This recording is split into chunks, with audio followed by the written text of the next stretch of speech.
here, welcome back to my channel. I am really excited. I have a lot of things to talk about. I want to talk about the NWTS Tarot Symposium and my experience there this year and share with you all the stuff I bought or got or was gifted. And yeah, so this one might be long. I don't know how long, so make sure you have a beverage or a snack or a blanket to cuddle under or something, because I'm gonna be getting right into it. So this year for the NWTS Tarot Symposium, through a number of factors, Peggy and I ended up not being able to go down actually until Friday. So we got there Friday late afternoon and got settled into the hotel, headed over to the vendor area to check it out because they were doing a bit of like a meet and greet, and then we went out to a dinner with some friends. But in that first trip down to the vendor area, I didn't intend to buy anything, which that's always what they say, right? But I did actually end up buying something, so I'm gonna dig that out first because I'm super excited and I can't wait to show it to you guys. And that is the Shadowland Tarot, which was at the Schiffer Red Feather booth. If you don't know what this deck is, it is a shadow work based deck. I'm not going to open it up and show you all the cards because I want to do a full flip through, like first impressions walkthrough, kind of first impressions. I have played with this deck a little bit. It is very exciting. And just so you know, like, it's got this giant guidebook inside, nice sturdy box. Oh my gosh, this is technically the only deck I bought myself all weekend. So how's that for some self-control? Thank you, I did a good job. I know. Anyway, but this one was really exciting. It's still in pre-order status on Amazon Canada, but I believe you can get it directly from Schiffer now, or you can get it online if you're in the States, I think, but I think it's still pre-order some places. I could be wrong on that, but I'll try to remember to have a link down below. Anyway, it's really exciting and fun and different, and I'm super glad I have it. So that is that. While I was at the Schiffer table though, thanks to somebody, oh, I wish I could remember now off the top of my head, somebody tagged me in a post on Facebook, I think. Schiffer was doing a giveaway of the Gorgons Tarot, which I feature on my channel. I will put a link in the cards to my walkthrough of that deck, but it's a giant round deck. I have to clear my throat in a second, I think. Nope, I'm good. Okay, well, I still have to clear my throat, but I didn't have to cough, which is excellent. Anyway, it's a giant round deck. It's one of my favorites. They have now created it in a smaller size. I didn't get a chance to see it because they didn't have any copies with them at the Tarot Symposium, but apparently until the end of March, if you buy a full-size Gorgons Tarot, they're going to include the small-size Gorgons Tarot for free, which is amazing, but I already have the big one. And then after the end of March, you'll be able to buy the smaller format of the Gorgons Tarot. I didn't think to ask the Schiffer folks if that meant that the big one was going away. It may mean that. So if you are attached to the bigger cards, you may want to grab that sooner than later and then get the set that comes with the second smaller set for free. That would be what I would recommend. But that was a cool piece of information that I got from the people at Schiffer, which was really awesome. There was something else I found out from Schiffer, but now I can't remember. Yeah, that was the big thing. So I got that the first night, which was very exciting. Later that night when I was at a dinner with some friends, I got a chance to meet the lovely Zara of Kitten Chops, and look what I have. So I want to say thank you to everybody who has talked to me about the Playful Heart Tarot, but I am not going to open this until I do have some time to do a full first impressions walkthrough on my channel, which I'm hopefully going to do soon because I cannot wait to get my hands on this and see every single card and feel the cardstock and all of that stuff. But many of you have tagged me about this, have messaged me about this deck, and I cannot wait to get my hands on it. And Zara, the creator, is an absolute delight. She is like just this shining, bright, happy light in the world, and I am so excited to share this with you guys. But it was really wonderful to meet her and get to know her a little bit, and I'm really excited about this. Like, I'm really excited about this. So that was really sweet. She did gift this to me. Thank you, Zara, and I can't wait to dive into it. So this is right up my alley. Like, I mean, I'll just show you a little peek from the back. It looks like there's a print in here, but look at that. Oh my gosh. And the fact that she like put this in like wrapper with like cherries all over it, it's just, the cuteness is unreal. The cuteness is unreal.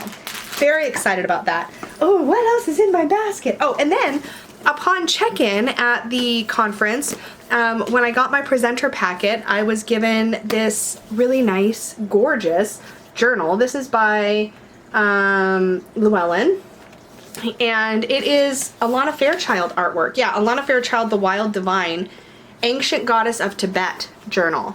So this is really, it's got a lot of blank pages, obviously. Of course, I'm not going to show you any of the artwork. Here we go. There's gorgeous artwork all the way through it. So this is really, really beautiful. And I don't actually have a blank journal this size. Really beautiful artwork throughout. And wonderful little quotes that appear on the bottoms of some of the pages. So this one says, there is a bigger world meant for you than the one you currently inhabit. There's nothing wrong with where you have been. It's just that you're meant to journey beyond it. Like, how beautiful is that? So that was a really wonderful gift on check-in from Llewellyn. So thank you, Llewellyn, for everything you donated to the conference, because this is amazing. And we were also, I was also able to get a deck. Oh my gosh, is it in here? Yes. So this is exciting because this was legitimately on my list to possibly be in my next episode of Say Yes to the Deck. But one of the deck I was given at registration, because Llewellyn had also donated a bunch of decks for check-in, for registration check-in, I got the Bix Tarot. I don't know why I haven't seen this around very much, but once I saw it the first time, and I think I actually looked at a flip through on Integrative Healing with Sadness channel, which I will try to remember to link either in the cards or down below. She had a flip through of this deck, I think, on her channel. So I was able to see more of the cards. This is so dang cute. It's a low Scarabeo deck, and it features this like adorable character, this like bunny kind of dude. I don't know much about it because I haven't worked with it yet. It's actually a really cute size. So let's see if I can have, let me pull out a standard tarot card so you can see the size. It's like this kind of fun, it does have the name of the deck on the back. I wish it didn't. I don't like that, but that's the size. So it's kind of, it's shorter and narrower, but it's really fun size, and it's got this kind of like borderless sides but top bottom look to it. But it looks really cute. So watch for this to show up on my channel soon. I'm going to do a flip through. First impressions. I haven't spent any quality time with it yet, but I have opened it and taken a quick peek, obviously, because it is open. But I'm really excited to dive into that. It comes in a nice little 2-part box, so that's cool. I don't know if this is new. I don't know if it's new. It might be new though. If you know anything about this, if you have this, let me know down below, because I feel like this wasn't on my radar, and it's right up my alley, so I feel like it should have been on my radar, so I was kind of surprised. But it had come onto my radar just before Newt, so when I saw it there, I was like, oh, exciting. So that was awesome. And then that was, again, free on check-in. I did some deck trades with a few people at the dinner that I went to, and I managed to get a hold of a couple of goodies. I think this was it. Was this it? Yeah, this was it. Pardon me. Better.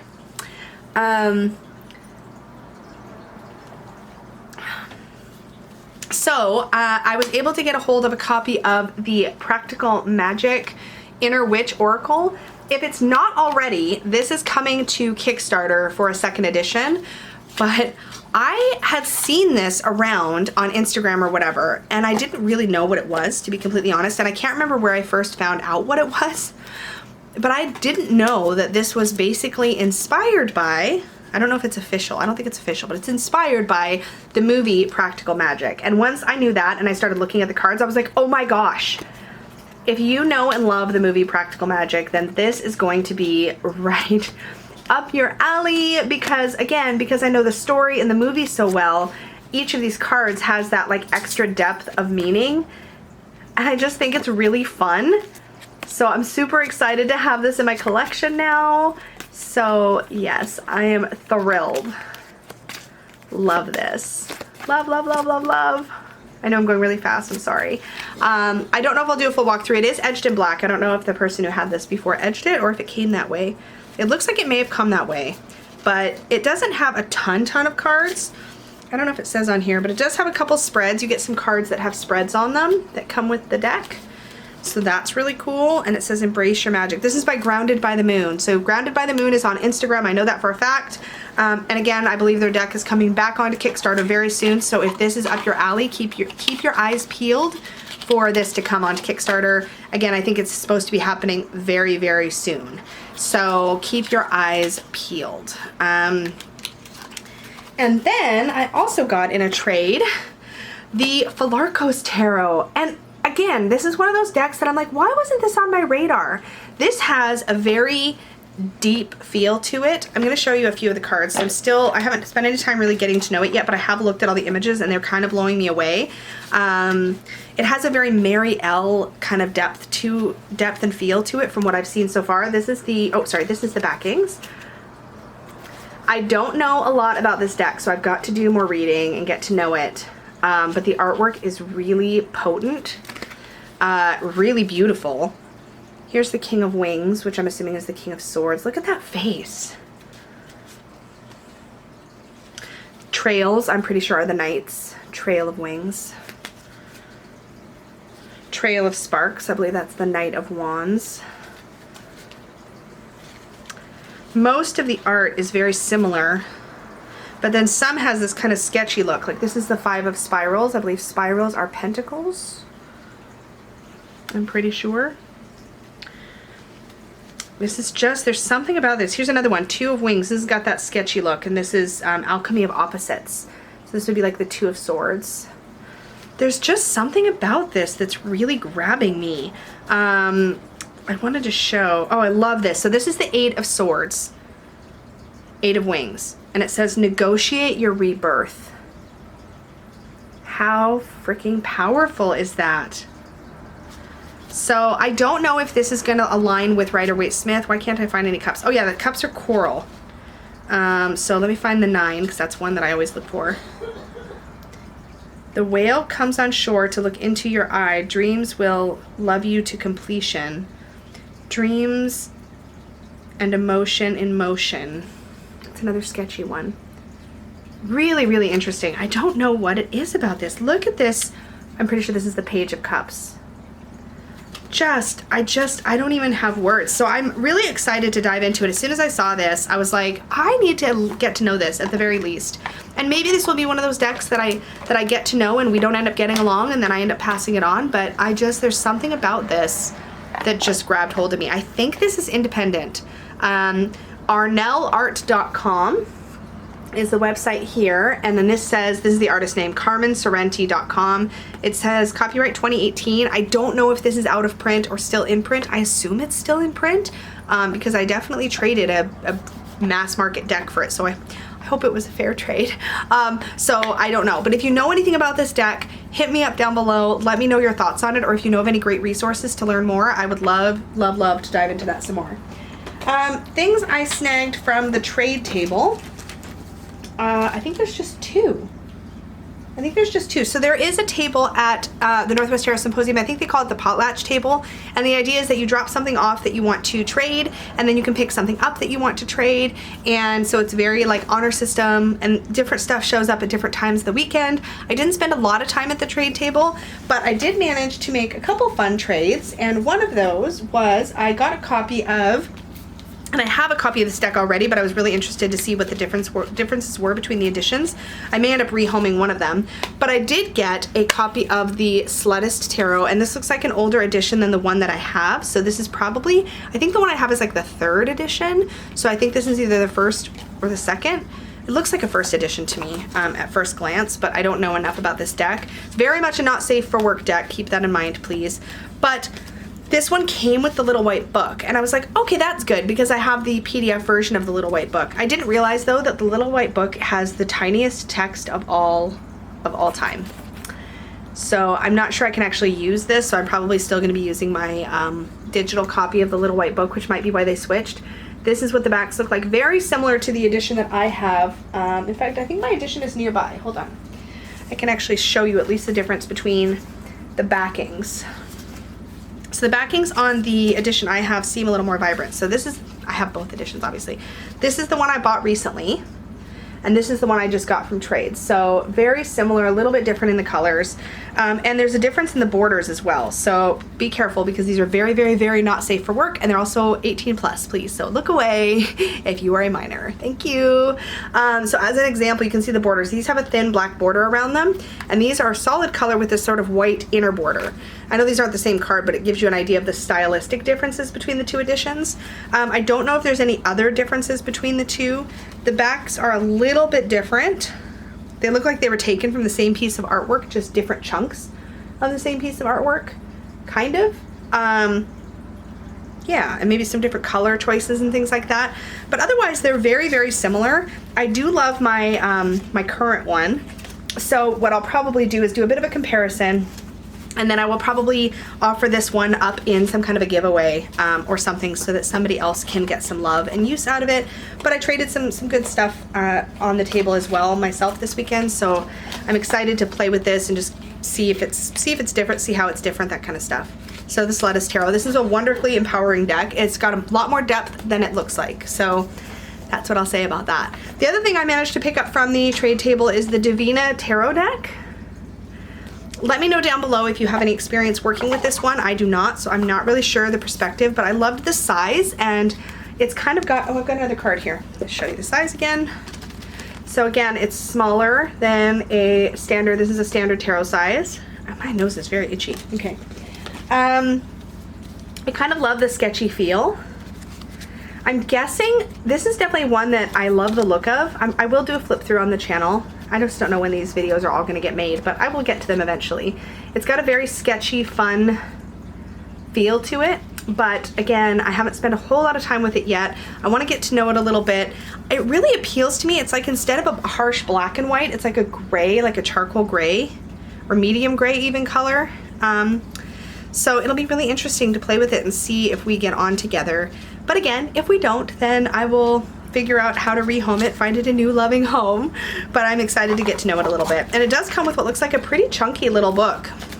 There isn't, I did do a quick look through to see if there's any information in the book about the perspective of the artist, but there's literally nothing. It starts right from the Fool. So the very first, even the cover, is the Fool and the Fool's description, and the very last page is the same. It's like the King of Swords and the King of Swords description. So there's actually nothing in the book about the origin of the deck, the perspective of the creator, why they made it, or anything, which I'm kind of bummed about, because sometimes that actually has a huge impact on how I see a deck. Is what was the creator's intention? Like, what did they want to get across with this deck? Why did they create it? I might be able to find a little more information, because it does look like it was made in Seattle by Mary Elizabeth Evans. And so if you know of anything, if you know anything about this deck, why it was created, the creator's perspective, anything like that, hit me up down below. I'd love to hear a little bit more before I really dive in and get to know it, because that can really shift how I view it. So I would love to know. The other, I've got more goodies in here. So then there's a couple more small purchases I made. So I went to a crystal vendor. I can't remember the name of the vendor off the top of my head. Maybe it says on here. Ah, here it is, heartscompass.com. So I'll show you, that's the website, heartscompass.com. And I do not have any malachite in my collection, but this piece just grabbed me because of the way it's cut and polished. So it's a sphere, but it's been cut. So malachite has these whorls in it, and this particular sphere was cut so that it's sort of like, it almost looks like wood, the way that the markings go. It's absolutely gorgeous. I love me, oh there we go, now it's focusing. I really love a good sphere, but I just loved the way that this was actually cut and then polished to bring that out. And it had like a pretty little stand. It was actually on a different stand, and the vendor was like, I'll give you a prettier stand. And I was like, okay. So I got a prettier stand, but really, really gorgeous. Very excited about that. And it's a crystal I don't currently have, so I felt really good about picking that up and not feeling like I was getting something that I, already had, had on hand. And then the other crystal purchase that I made, and this one I did not make a note of the vendor, and I'm sorry, but it is a gorgeous crystal skull. It is my first crystal skull, and this one really was speaking to me. He is Crazy Lace Agate, and I just love all the detail on him. Really, really beautiful. Really excited about this guy. I kind of wanted to buy more than one crystal skull, but I've never worked with them before. I've never meditated with them before. So I really just want to see how we're going to get along, and if that's going to end up being something that resonates with me, because I really don't know yet. So that was a really great place to start. And then Saturday afternoon, Peggy and I went off to do a little bit of local tourism kind of stuff. We popped into a fabric store. She found some amazing things. And then we went over to Raven's Wing, which is a local metaphysical store in Portland. They actually had a booth at the conference, but I really wanted to see their shop because I'd never been there. And I thought it'd be fun to poke around. Peggy found me the most giant chunks of Palo Santo ever. So she's going to be splitting these into smaller pieces because I like skinny pieces of Palo Santo. So she's going to split them into smaller pieces, but these were really affordable. This one even has a bit of the outer bark, which I don't think I've ever had any pieces that have that. Of course, smells amazing. I use Palo Santo in my practice regularly, so this was a fun find, and they were like $4 a piece for these gigantic like chunks. So that was a fun find. And back at the conference, I went back and I found a vendor that was doing oil blends, and they were really, really lovely. And I was just browsing, I was about to walk away, and then she's like, blah, blah, blah, the unicorn blend. And I'm like, whoop, excuse me? What did you just say? So needless to say, I had to get a bottle of it's called the Circle of Healing Unicorn Oil. And this vendor is Circle of Healing essentialoils.com, circleofhealingessentialoils.com. So this is what my bottle looks like. She actually had run out of the pre-bottled unicorn oil, and she's like, I'll blend you a new one. So she blended this up for me on the spot, which was great. And this says organic aromatherapy for body, mind, and spirit. Okay, so it says Circle of Healing Unicorn Oil. Be yourself, no apologies. Reconnect with your inner child and release guilt and shame. So that is right up my alley, even if it wasn't called unicorn oil. And you guys, it smells incredible. So I can't remember how many roses. She's got a lot of, I think it's Rose Absolute or whatever the one is that's made from like thousands of rose petals or whatever. She's got that essential oil in plentiful. It's plentiful in here. She's like, oh, this bottle has X number of roses. It was over 100. I don't remember how many. But it smells really, really good. My only downside is I wish it was in a darker colored bottle, as much as I like seeing the oil, because I know it'll preserve better in a darker colored bottle. But I'll keep it in a drawer. It'll be fine. I need to put this on right now. It smells so good.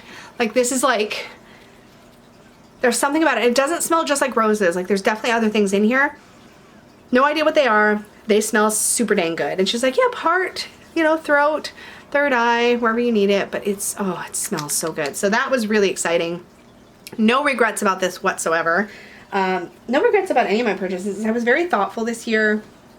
Only bought things that I felt were really, really speaking to me. And I'm really glad that I was more curated, because last year I was really overwhelmed. I feel like I actually got too much stuff, and I didn't have an opportunity or time to really bond with or get to know things for a long time. It just felt like it took forever. And there's only one more purchase I made, and that is in here. Let's see if I can open this without wrecking anything. Yes, I can. Okay.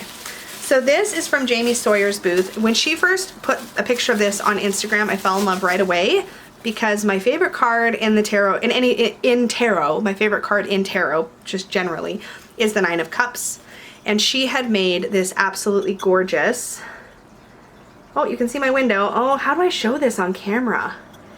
Oh, this is tricky. It is the that kind of shows it. So it's the Nine of Cups. Let's see if I can get it to focus. Can I bring it in any closer? Oh, it's so hard to show. It's got the moon phases down here. It's got the Nine of Cups figure from her Sawyer's Path Tarot and the 9 cups over top, so all from that image. It is an engraved mirror. The reason I really, really fell in love with this is because when I do prosperity work on magic, I do work around emotional prosperity and feelings of fulfillment, because that to me is more important. The most important part of any prosperity work is how you feel. Like, it's no good having, in my opinion, having tons of money if you feel miserable. I think it's more important to have that emotional fulfillment, that emotional prosperity as the underpinnings of all the other kinds of prosperity. And it's not that I only do emotional prosperity work, but it's the foundation of my prosperity magic. So I use the 9 of Cups. I literally have a 9 of Cups over there on my prosperity altar right now. So having that in a mirror format that I can use to put crystals on or to just further hold that energy is so perfect. But this was not the kind of thing I think I could have shipped to me, or that I would even have felt comfortable having shipped to me, because of course it is glass. I'd be concerned about it breaking in the mail. So this was perfect. And she wrapped it super well for me. The last thing, I think this is the last thing I actually bought. Yeah, or that was purchased. Peggy bought this for me, so she gets all the credit. But we went by a vendor and they had a copy of this in excellent condition, and I lost my mind a little bit. So this is the Glastonbury Tarot. Some of you may know that I actually was a huge part it was a huge part of my life, the Glastonbury landscape, as a part of my spiritual practice and meditations and guided journey work and a lot of stuff, working with the sacred landscape of Glastonbury during my time with the Sisterhood of Avalon for like 7-8 years. And this deck has all of that sacred landscape in it. I'm extremely excited to have this. It was the price they were asking for it. It is out of print. The price they were asking was reasonable, and I'm really, really stoked. So it has a really nice guidebook. You can tell this deck has barely been used because the spine doesn't have any, like you can barely, that's as far as you can open it without, like it's never been, I don't think this deck has ever been used. So even though it is open, it's pristine. Like this is the cards. This is what the backs look like with the tour. And here's the fronts. I will do a walkthrough once I've had some time to maybe spend with it and get to know it. This is one of those things that's just incredibly special to me because of the spiritual connection I have with this landscape. The Chariot is the Barge of Avalon. The Hermit, St. Colin. I'm really interested to learn more about the perspective, the Fisher King. I don't know ultimately whether this is the kind of deck, the Tour for the Tower. I don't ultimately know what my work with this deck will look like. It's just one of those things where I have, because of the connection I have to this landscape, just having a deck that explores that landscape in any capacity is extremely exciting to me. And like, we'll see if I actually get on with it. And if I don't know that this is one that I would rehome, to be honest. I think this is one that I may be excited to have and to keep, even if I don't feel called to work with it very often. So we'll see. But I couldn't see myself rehoming this. And the book looks like it's going to be full of so many wonderful little gems, and I just can't wait. I'm probably going to devote a fair amount of time to getting to know this deck. So I don't know if I'll do a flip through sooner or later. But when I do, I'd like to have a slightly better understanding of it. So there's that. The box itself is a little bit on the, has seen better days, but not too bad. Not too bad, especially considering it's out of print. So that was all of the things I acquired during Northwest Tarot Symposium.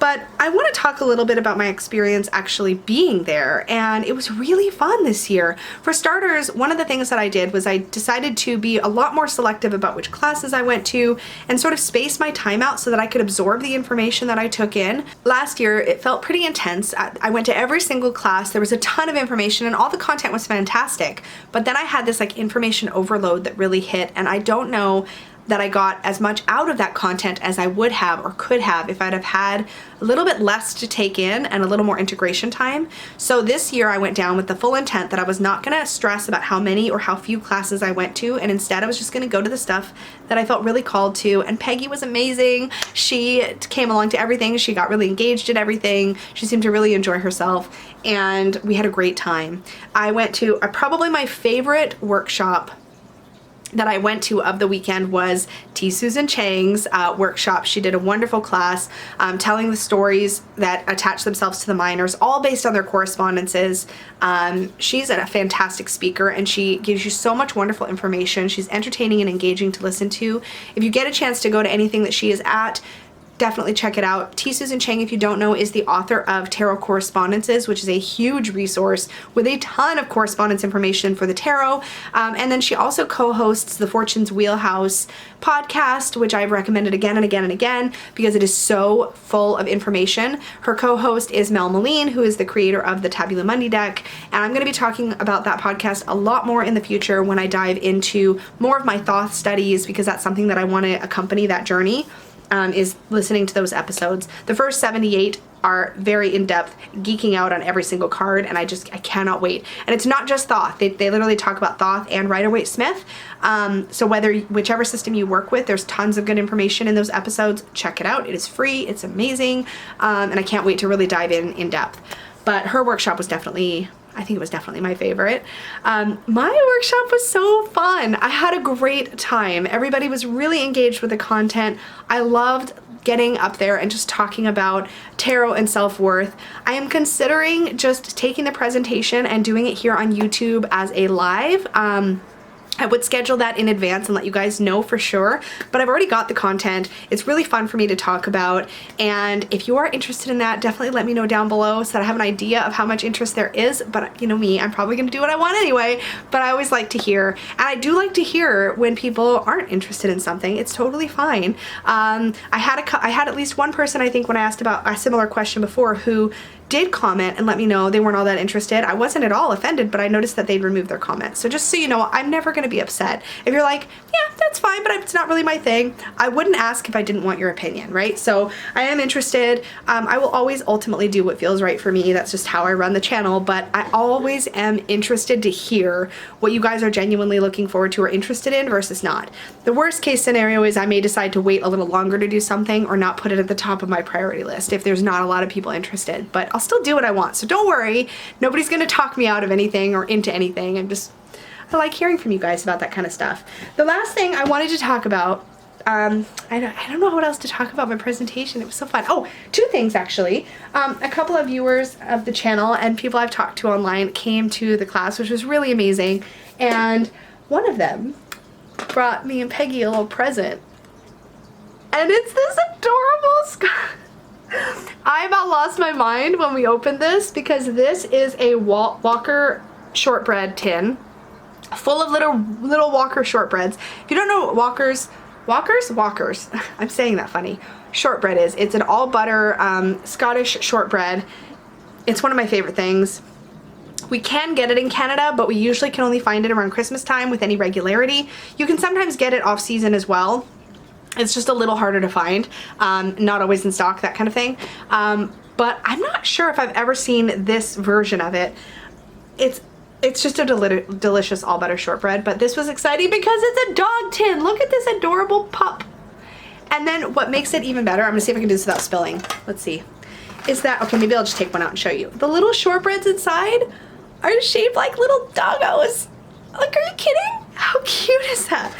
So cute. So that was super fun, and we actually did nibble on these a little bit on the drive home. I'm excited to eat more of these. Shortbread is one of my favorite things. So that's very exciting.